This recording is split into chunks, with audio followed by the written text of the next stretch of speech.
Poxa, é legal dar uma olhada, bem resumido mesmo, o que aconteceu, o que deu errado de lá para cá, né? Então, acho que obviamente teve a pandemia, uma tragédia humana, a economia caiu quase 15% em 2 meses. De lá para cá, ao longo do primeiro semestre do ano passado, até fevereiro desse ano, a economia entrou numa trajetória de retomada muito acima do que todo mundo esperava. Então, a mobilidade veio muito rápido, acho que a gente começou os números, num primeiro momento, no final do ano passado, os números de Covid tinham caído muito também. Então, a economia estava recuperando. A gente tomou uma segunda onda na cabeça com tudo, né? Então, pegou aí, detonou não só a economia, mas de novo a sociedade no final do primeiro trimestre. Mas desde então, a gente tinha uma...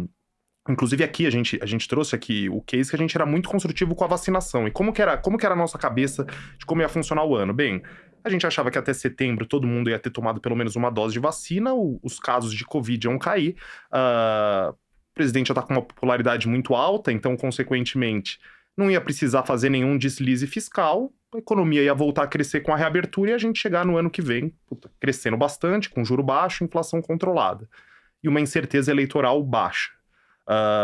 E tirando a vacina, tudo deu errado, né? Então, tirando a vacina, nada disso aconteceu. Inclusive, eu lembro desse Coffee Talks que você fez. Exato. Que o Salomão, ele até perguntou se ele poderia marcar a festa de aniversário dele. E você disse, pode marcar. Pode marcar, a mãe dele ficou brava, mas saiu a festa. Mas é fato, ele marcou, foi aqui, inclusive. Foi. E teve festa, a gente vê que foi legal.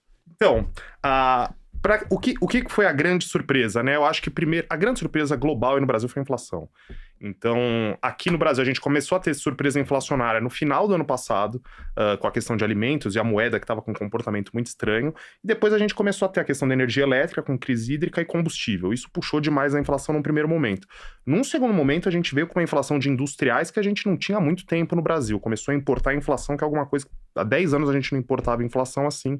Hoje em dia o pessoal brinca que até o Maré tá subindo 2% ao mês. Maré Turbo até. Maré Turbo tá subindo. Então a gente tem essa... explosão esse carro aí. Acho que os novinhos que estão assistindo não devem conhecer esse meme, mas tudo bem.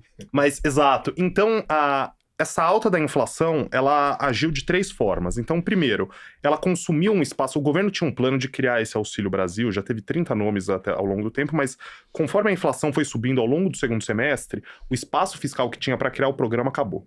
E com isso o governo teve que buscar formas criativas de financiar o programa e no final acabou que o governo triplicou o Bolsa Família. Então aí já, para isso, o governo teve que dar um calote nos precatórios, o governo teve que driblar a lei de responsabilidade fiscal e o teto de gastos. Então aí o prêmio de risco foi para a lua, tem uma grande incerteza, os ativos reagiram, então acho que a primeira herança da inflação foi tirar o espaço que tinha para criar um novo programa e forçar o governo a ir para esse lado. Uma pergunta, gente, você falou do prêmio de risco, né? Comparando o prêmio de risco de hoje com o que foi no passado, em algum outro momento, isso já aconteceu outras vezes ou dessa magnitude só dessa vez? Não, já aconteceu.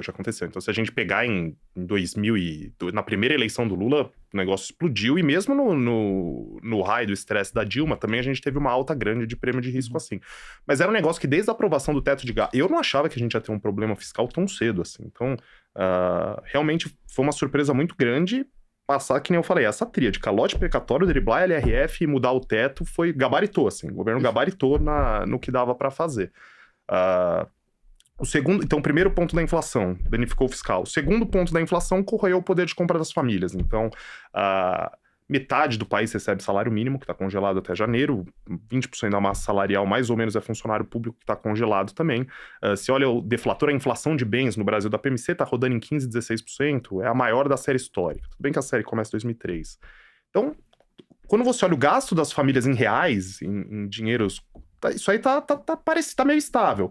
Agora, com a inflação comendo o poder de compra, isso aí tá caindo também. Então, a verdade é que desde março, a economia brasileira só cai. Os indicadores. Está um pouco estagnado e cai. Claro que você tem diferenças setoriais, então o setor de serviços continua reabrindo, o setor das famílias ainda está bem abaixo. Está abaixo ainda do pré-crise, mas está crescendo. Agora, todo o resto, o varejo caindo, sentindo essa questão dos preços. Quando a gente olha para a indústria, de 10 divulgações de produção industrial no ano, 9 negativas. Tem um pouco aí da questão de automóvel, não tem chip e tudo mais, isso aí está afetando a atividade. Mas, resumindo, acho que a grande surpresa para o Brasil negativa foi essa dinâmica da inflação por 3 fatores diferentes. Então, a gente teve alimentos lá atrás, ainda repercutindo um pouco o auxílio emergencial. A gente teve a inflação de energia, que a gente chama, que é tanto energia elétrica quanto gasolina. E a gente teve essa última pernada de industriais. A inflação de serviços continua ainda bem comportada, dada a magnitude das outras inflações. Então, ela está subindo, mas quando você vê um choque desse tamanho, o cara tem que pagar o aluguel, tem que pagar um restaurante.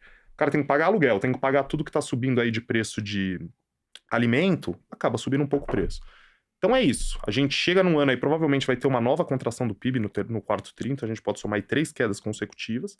No primeiro trimestre tem algum alívio, vai ter um reajuste aí de 10% de salário mínimo, vai ter reajuste de servidor, mas é um ano do ponto de vista macro que promete ser difícil, especialmente por causa do aperto de condições financeiras. Então, óbvio, a gente fala um pouco depois de 2022, mas na nossa visão é uma Selic para pelo menos 12%.